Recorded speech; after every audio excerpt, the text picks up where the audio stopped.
다음은 그 서류 평가에 관한 정보를 좀 개괄적으로 좀 알려드리겠습니다. 이제 보시면 사실은 이제 이 지역 균형 선발 전형도 학생부 종합 전형에 들어갑니다. 어, 그러다 보니까 서류라든가 자기소개서, 면접 이런 것들이 존재하거든요. 물론 이제 자격 조건이 그렇습니다. 이제 각 고등학교 학교장 추천인데 각 고등학교별로 두 명이 추천돼서 응시를 하는 겁니다. 그러니까 뭐 딱히 이제 예를 들어서 이제 면접의 형식이 골치 아프지는 않습니다. 그러니까 심플합니다. 일단은 학생부 종합 전형이기 때문에 그 중요한 포인트는 타 대학하고 사실 좀 비슷합니다. 예를 들어서 학업 능력, 학업 능력이 제일 우선시되고 두 번째 전공 적합성, 그 다음에 세 번째 각 대학별 인재상, 뭐 이런 등등이 가장 비중 있게 다뤄지는 면이다라고 손꼽을 수가 있는데요. 특히 2020년 서울대에서 웹진 아롤이라는 걸 통해서 그 서류평가의 내용을 이렇게 발표를 했습니다. 여기서 각 항목들에 나타나는 어떤 특징들을 좀 보시면은 이제 지금 도표에서 이제 확인을 이제 이거 보시면 될 부분이긴 한데 일단 가장 중요한 거는 내신 성적입니다. 가장 중요한 건 내신 성적이고 그다음에 그 성적을 뒷받침하는 것 속에 이제 요소에 이런 말이 많이 등장하죠. 경험, 태도, 활동, 동기 뭐 이런 등등의 단어들이 많이 나옵니다. 근데 이런 것들을 인정받으려면은 과목과 연계된 경험, 뭐 과목과 연계된 태도, 뭐 과목과 연계된 동기 등 이런 것들이 그 세부 특기 사항에 기록이 되어야 한다는 점이죠. 그래서 이제 좀 더 구체적으로 방향성을 좀 일러드린다면은 뭐 당연히 직윤이니까 고등학교 1학년 때부터 내신 관리를 잘해야겠죠. 뭐 중간고사, 기말고사, 지필고사는 물론이고 수행평가 이런 것도 잘 관리를 해야겠죠. 그런데 이게 학생부 종합전형이다 보니까 또 아시다시피 전국에 있는 1,500개 일반계 고등학교, 뭐 특수목적고 고등학교 아이들이 이렇게 경합을 벌이지 않습니까? 그런 과정에서 다 대부분 내신이 이제 아까 말씀드린 것처럼 1에서 2 사이 혹은 요 사이의 학생들이 지원을 거의 한다고 보시면 되겠죠. 그러면 미묘한 부분에 있어서 뭐 기본적으로 내신이 좀 비슷하다고 판단이 들거나 약간 차이가 덜하다라고 판단했을 때, 이 학생이 가지고 있는 어떤 그 서류 요소, 그 다음에 자소서, 그 다음에 면접, 이런 것들이 당락에 영향을 준다라고 보시면 되겠죠. 근데 이제 다른 학교의 학생부 종합 전형도 비슷하긴 한데요. 이 실질적으로 생기부에 기록되는 내용들, 즉 기록에 실질적인 어떤 권한을 쥐고 있는 건 담임 선생님이라든가 학과 선생님입니다. 근데 이제 이분들과의 어떤 교감 능력이 굉장히 중요하거든요. 그러니까 학생이 선생님하고 뭔가 정보를 교류한다거나 뭐 혹은 질문을 한다거나 뭐 이런 것이 되겠죠. 이제 그런 것들이 이제 생기부에 기록이 되는 거라고 봐야 되겠는데 뭐 예를 들어서 서울에 있는 중위권 대학의 학생부 종합전형을 제가 컨설팅하는 것보다는 사실 직유는 굉장히 이게 컨설팅하기가 힘든 점이 있습니다. 왜냐하면 이게 고등학교 1학년 때서부터 차근차근히 이게 컨설팅이 계속 유지돼야 하는 점이 있거든요. 특히나 아이의 성향이 선생님과 교감할 수 있는 사회성이 떨어지는 경우는 사실 이 생기부 내용이 내신 성적이 아무리 좋아도 생기부에 기록된 어떤 독서 활동, 그 다음에 봉사활동 아니면 세부 특기사항 이런 것이 굉장히 평범할 수가 있습니다. 그러니까 뭐 과에 따라서 아마 그 부분이 세부 특기라든가 아니면 독서라든가 이런 부분들이 평범하다면 사실은 순위가 높은 인기학과를 안 쓰시는 게 좋겠죠.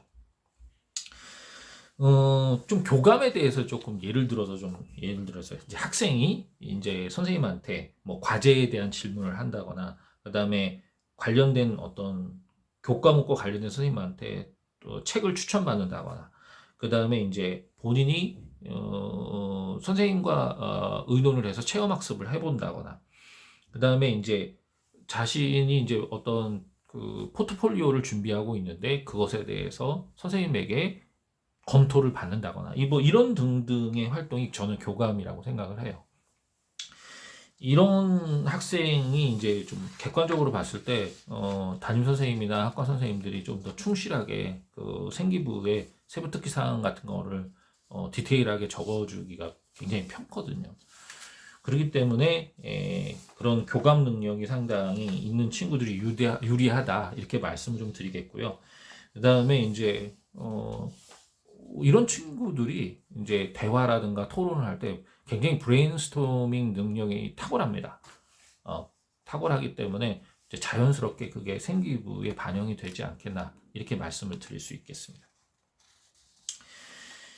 뭐 거꾸로 생각을 한다 보면은 어떤 이런 교감 능력, 교류 능력이 약할 경우에는 고등학교 1학년 때부터 부모님들이 좀 신경을 쓰시고 혹은 학생도 그 부분을 신경을 쓰고 주변 사람들에게 많이 조언을 요청하고 특히 이제 뭐 전문 컨설팅을 받을 필요도 있다라고 생각이 듭니다. 그런 부분은.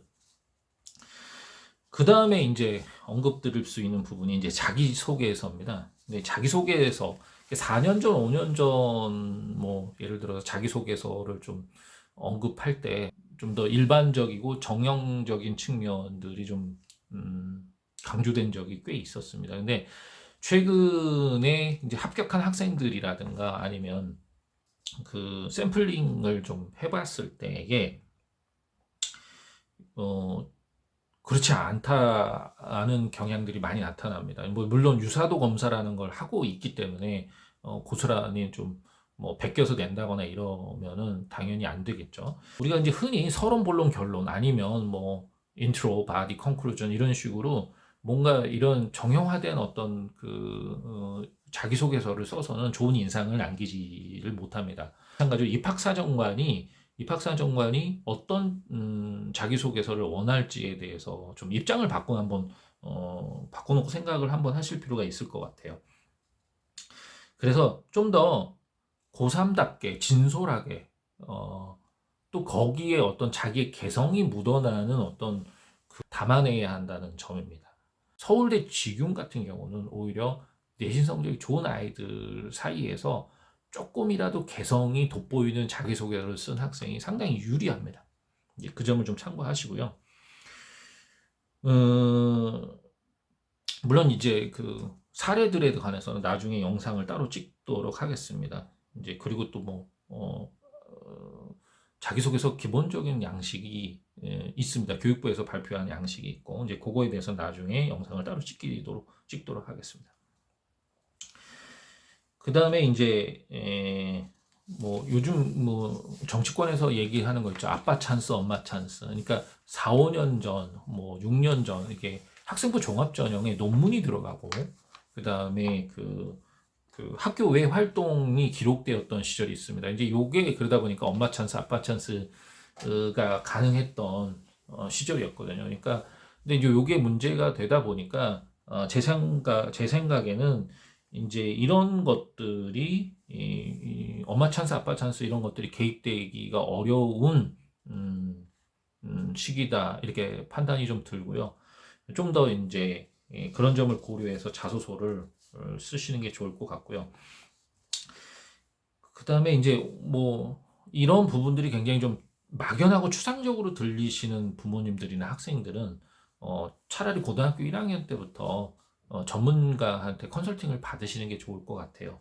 뭐 그게 이제 예를 들어서 뭐 대학 입학처라든가 아니면 학교 선생님이라든가 선배라든가 아니면 학원 선생님들 이런 분들을 찾아가서 이제 조언을 듣는 것이 좋을 수도 있습니다. 또 어떤 부모님들은 그런 말씀하세요. 서울대 설명회를 봤는데 설명회가 무슨 말하는지 잘 모르겠다. 이제 그러신 분들도 사실은 전문가의 조언을 들으는 게 아예 편하실 거예요. 실제로 입시 요강을 보고 설명회를 들어도 구체적으로 어떤 식의 어떤 접근을 해야 할지 모르는 부모님들 입장에서는 좀 고려해 볼 사항이라고 말씀을 좀 드리겠습니다. 그 다음에 이제 면접에 관해서 좀 간단하게 좀 말씀을 드리겠습니다. 면접 형식은 사실은 그래요. 이제 여러 명의 면접위원들이 나와서 한 명의 학생들을 한 명에서 대상으로 10분 정도로 실시합니다. 이게 답변 준비 시간은 필요가 없어요. 근데 이제 일반 전형은 그렇지 않습니다. 일반 전형 같은 경우는 답변 준비 시간도 있고요. 그 다음에 제시문도 제공이 되고, 이제 일반 전형 같은 경우는 조금 심도 깊게 면접 준비를 해야 하는 부분도 있겠죠. 그 영상은 제가 방향성을 알려드리는 영상이다 보니까 구체적인 거를 지금은 좀 자제를 하고 좀 말씀을 좀 결론을 내서 말씀드리자면, 이 면접 같은 경우는 굉장히 이제 예를 들어서 내신 성적이 높고 지피고사를 상당히 잘 보는 그런 학생들이 늘 유리하다 이렇게 말씀드리긴 좀 어렵습니다. 특히나 이제 그 고등학교 1학년 때부터 2학년, 3학년 올라갈 때까지 선생님들하고 교감을 하고 내신 성적 관리를 하고 이럴 수 있는 학생들은 제가 생각하기에는 0.1% 안에 드는 학생이거든요. 그런 학생들은.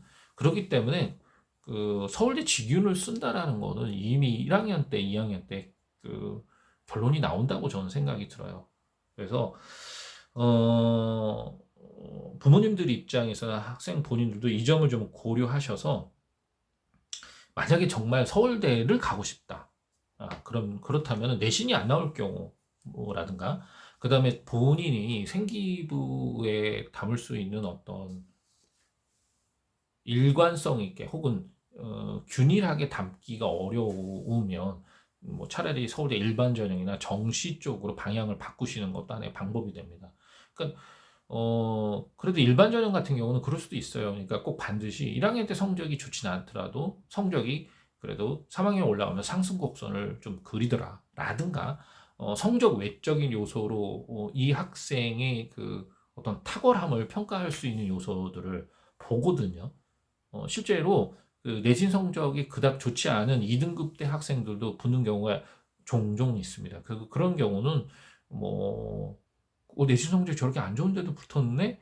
그건 직윤이 아니고 일반 전형이다라고 판단을 하시면 되고, 이제 이런 식으로 뭔가 방향 전환을 하실 필요가 있죠. 서울대 직윤에 관해서만 조금 말씀을 좀 드린다면은, 우리가 고등학교 3학년이 되어 있는데 직윤을 뭐 노려보시죠. 내신이 1.5인데 그리고 나서 사실 생기부나 이런 기타 등등의 내용을 봤을 때 그닥 크게 높이 평가받을 수 있는 요소가 없다라면 내신이 1.5가 됐다 하더라도 저는 좀 무리가 있다라고 좀 판단이 듭니다. 그래서 혹시 주변에서 이제 그런 거에 대해서 긍정적으로 말씀하시는 분이 있다라고 하면 좀 조심스럽게 상담을 받으시는 게 좋지 않겠나, 이제 이렇게 좀 말씀을 좀 드리겠습니다. 예, 오늘 영상은 여기까지 찍도록 하겠습니다. 감사합니다.